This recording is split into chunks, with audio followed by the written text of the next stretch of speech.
Good afternoon, everybody. My name is Zolile Mekhlukulu. I am currently an executive personal fitness and lifestyle coach here in Toronto. If we're getting a little bit more specific, where in Toronto? In Yorkville. I've been here now for 5 years. I'm in year 5.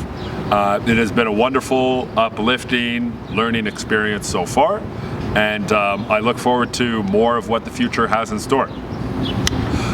So I am from a mixed family. My mother's side is Western European, from Britain and also Germany, and then my father's side is pure South African.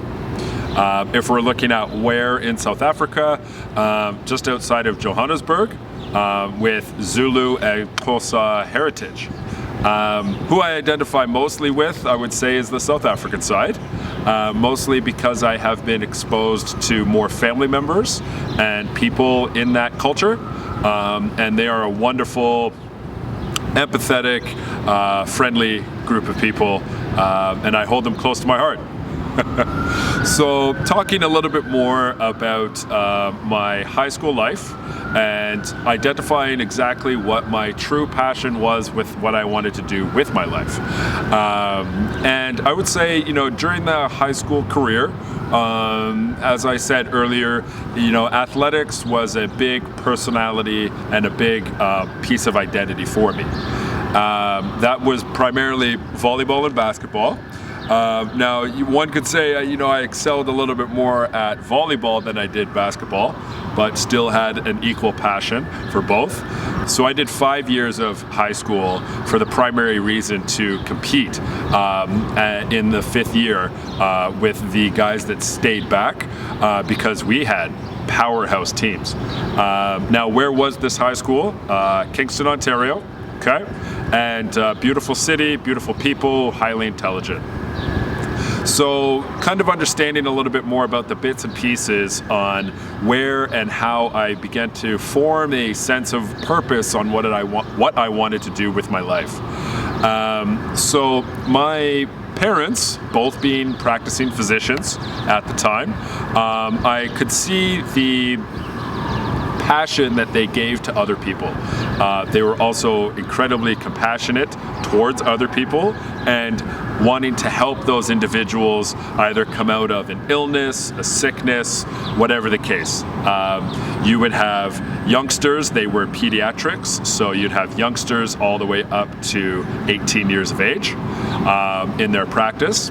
Mom was an allergist, that was her specialty, and then dad was in asthma. So I got to see front center, or front of the line, what it was like to see the reactions of parents who had children who were incredibly ill. I can't identify, I'm no practicing physician myself, I can't identify exactly what those illnesses were, but there were times when, maybe I was sick and I had to actually scurry along with mom and dad to the office. And I would do my homework, I would be at their desk, and I would just hear, oh, doctor, this was to either my mom or my dad in the 90s. And leading into the 2000s, oh, doctor, you saved my daughter. Thank you. The emergency services, they didn't give as much attention as they did for you. And this is, I guess, a little bit more of the old-fashioned approach in medicine. I'm not sure what the practices are like now, but at the time, in the late 90s, early 2000s, private practicing physicians were very hands-on.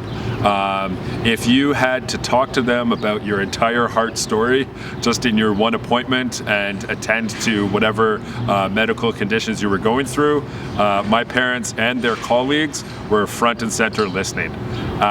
So to be able to see those reactions from those parents, oh, doctor, you saved my son. I never knew what I could do without you. And here I am, I'm very impressionable, 13, 14, 15 years old, and I'm like, wow, this is incredible. It's amazing to see what one person's expertise can translate to another person's life. And of course, those are loved ones and those are family members. And he would have other people and other parents years later. We would meet them in grocery stores, in the park, at sports events, whatever. And it's like, oh, doctor, they would remember to the day, like, doctor, you were the one that saved my son. You were the one that saved my daughter. And my dad and mom had not seen these patients. They had been long graduated from, university. Maybe they were in their 20s now. And still the parents recognized them right away. And mom and dad would be able to turn it on, so to speak, like, oh yes, I remember it was this, this, and this, X, Y, and Z. Like, they could just bring it to the forefront right away. And it was really magical to see that people provided so much passion and compassion for those patients, and how much those patients' lives were touched. And as I said, 13, 14, 15, very impressionable.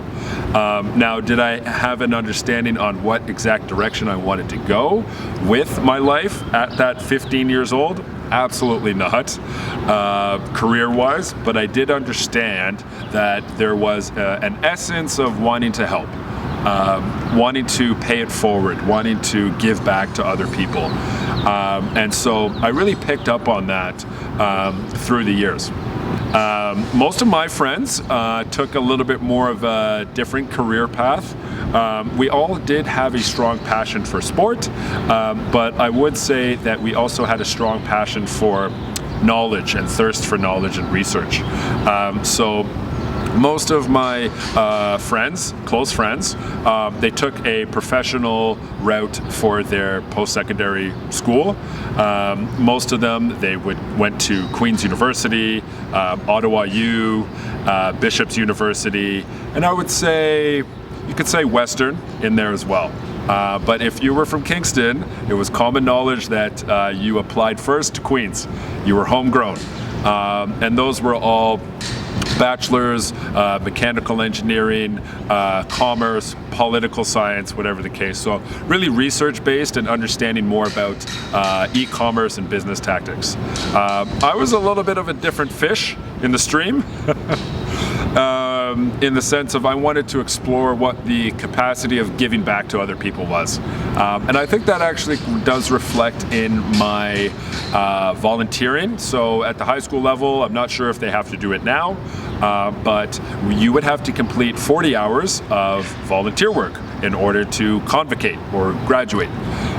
So what did I choose to do? I was actually involved with a Taekwondo school. I did practice martial arts. Not so good at it now, or as flexible now, and I called up my former instructor, and it had been maybe about 10 years, maybe 12 years since us actually talking, and he had a school where there were from white belt all the way up to second, third degree black belt. And I said, you know what, I would love to come back and help in any capacity. And that is what my volunteer work was going to be. So he actually approved. He had to think about it a little bit, but he approved, and that was my first calling in essence of giving back. And what a great experience it was. It didn't even feel like volunteering. It didn't feel like work. I loved every bit of it. Moving on from there, kind of that essence of giving back and gratitude and where my calling was. I think that also shows true to my first job, which was lifeguarding. I touched on that earlier. And, really seeing my objective at that position, yes, making sure all of the pool people or the people on the pool were safe, they weren't drowning, they were swimming happily, but going over and above to make sure, like, hey, just going over to mom or dad, hey, is there anything that we can get you? We want to make sure that you guys are having a nice relaxing time here by the poolside. Hey, did you know that we can also host birthday parties for your son, for your daughter? And they're like, oh my goodness, that's amazing. So really being able to give back in that way. There were other people who were at that position who were, far better than I at that level of work, but it is something that really drew me in. And I do recall many a time when I was on the pool deck that it did not even really feel like work. The reason being is because I wanted to, and I'm kind of jogging down memory lane here, I wanted those kids to have a similar, if not better, I guess you could say, recreation and activity childhood as I did. Growing up, I remember being on poolside decks, going to the lake, swimming, water rafts, all of those fun things in childhood. And I wanted to emulate that or bring that to the table for these kids too. So that was kind of finding my path into gratitude and giving back to others at that position. And then, really after I'm still in my 5th year, that's when I or second year at the job, 5th year in high school, I had really found, okay, you know what, now is the time to make my applications to my next chapter of life for post-secondary.